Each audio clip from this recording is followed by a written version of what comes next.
Hello whiskey lovers. Okay, here we are in the final week of September.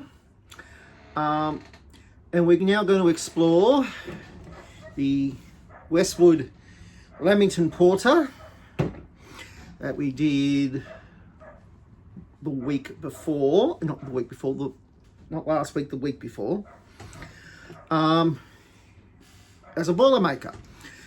Now, there are three ways to traditionally drink a boiler maker. We can drink the whiskey first, followed with a beer chaser. We can drink the beer first, followed by a whiskey shot, or we could put the whiskey into the beer. So we're going to try all three. So I've got to think of a way to cleanse my palate. And right, okay. So this is the beer that came with the Westward whiskey from the Whiskey Club. This is Stomping Ground Bunker Lamington Porter beer. That's an Australian company. I believe it was in Melbourne. Yep, Victoria. They run a big beer festival. I believe this was featured. So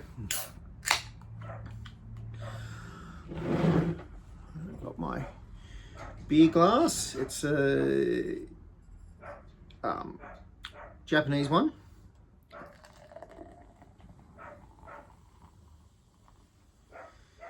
Oh, I think it's a dark beer.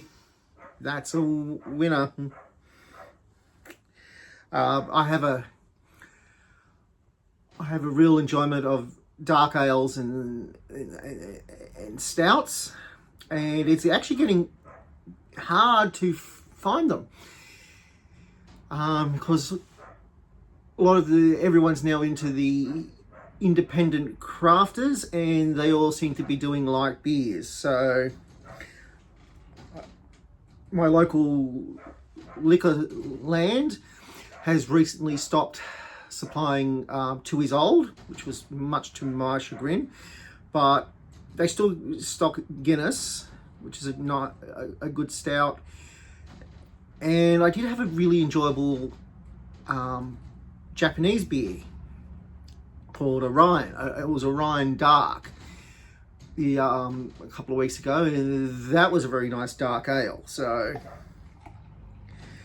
and I had a dark ale last week from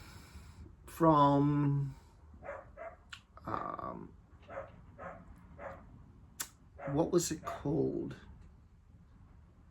I can't remember. It's a brewer here, but apparently they make the actual beer in Manly. And so this was an outlet. It's here in the vineyards, and I can't think the name of it. 4 Points? Maybe. I don't know. We were there last week for the Fawlty Towers experience, which was absolutely hilarious. If you ever get a chance to go and you're a big Fawlty Towers fan, I highly recommend it. Lovely 3-course meal and a fantastic show. Okay, so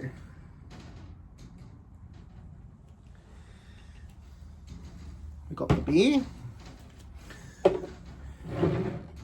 Now that's the beer. Now for the whiskey.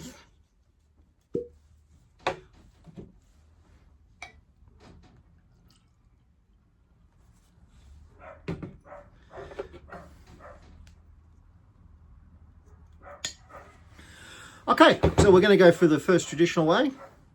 Whiskey first.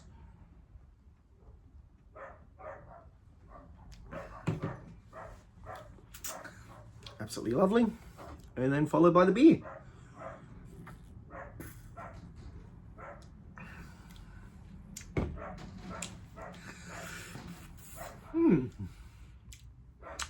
Yeah, I think the overall chocolatey flavour of the Lamington, along with the obviously cream vanilla, and I was right, was a hint of raspberry in it. Thank you, Whiskey Club, for clarifying that. I think this is actually going quite well with this this dark ale. So please excuse me, it's just the neighbour's dog. They're not too much bother. Yeah, no, that's pairing quite well. Okay, so I'm just going to go get a mint and cleanse my palate. Just give me a sec.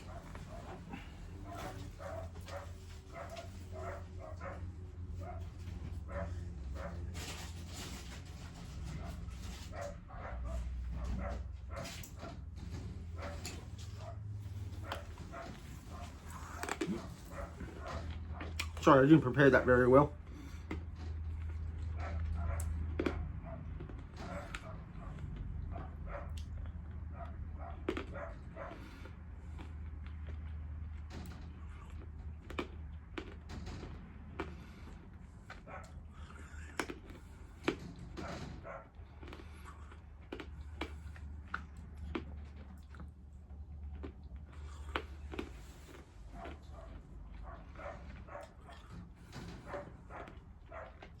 Almost done.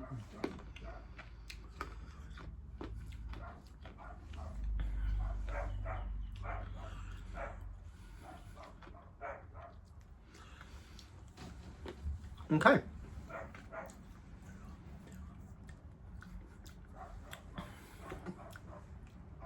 All right, let's try the beer.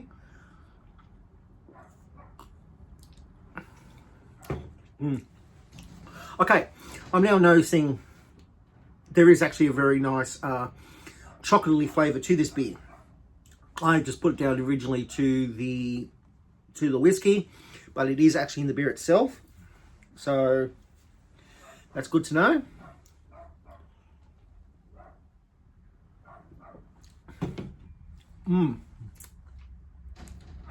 And by doing it this way, that has actually now brought out the chocolate flavour much more prominent in this whiskey. So that's a great combination. I did get 2 mints, but I don't really think I need it to cleanse my palate. I've tried it both ways, so now I'm just gonna pour the rest into the beer and go from there. Oh wow.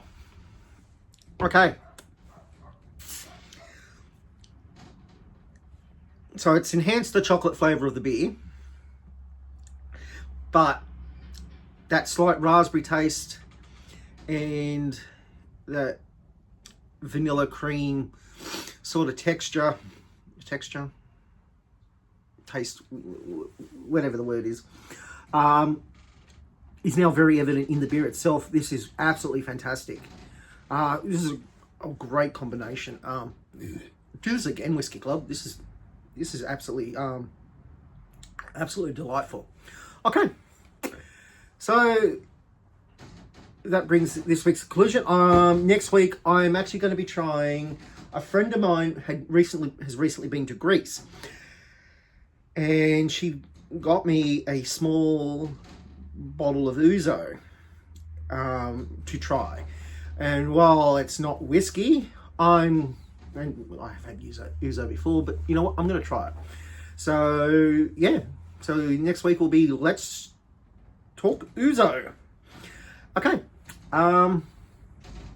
Santé.